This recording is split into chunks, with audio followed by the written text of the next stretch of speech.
کیا آپ کو پتہ ہے کہ حکومت پاکستان نے عیسائی مذہب میں ایک بڑی تبدیلی کر دی ہے؟ سامعین کرام، اب وہ تبدیلی کیا ہے میں آپ کو بتاتا ہوں کہ 1872 میں قومی اسمبلی میں ایک بل پیش کیا گیا تھا۔ اب وہ بل کس بارے میں تھا؟ جو کہ تقریباً 2 سال بعد اب جا کے قومی اسمبلی نے اس کو منظور کیا ہے، اور صدر پاکستان آصف علی زرداری نے اس بل کو منظور کر کے دستخط کر دیے، اور اس کے ساتھ اس کو قانون کا حصہ قرار دیا گیا ہے۔ اب وہ بل کیا ہے اس کے بارے میں بات کرتے ہیں کہ عیسائی مذہب کے مطابق جو لڑکی اور لڑکے کی شادی کی عمر ہوتی ہے، سامعین کرام، وہ لڑکی کی عمر 13 سال سے زیادہ ہونی چاہیے اور لڑکے کی عمر 16 سال سے زیادہ ہونی چاہیے۔ یہی بل یعنی کہ اس میں تبدیلی کے بارے میں 1872 میں قومی اسمبلی میں ایک بل پیش کیا گیا تھا۔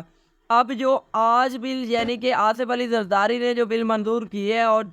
2024 میں قومی اسمبلی نے جو بل منظور کی ہے، وہ بل یہ ہے کہ لڑکی کی عمر 16 سے زیادہ ہونی چاہیے اور لڑکے کی عمر 18 سے زیادہ ہونی چاہیے۔ یہ بل آج قومی اسمبلی سے منظور کر لیا گیا اور اس کو قانون کا حصہ بنا دیا گیا ہے۔ اب آپ کو بتاتے ہیں کہ اس سے کافی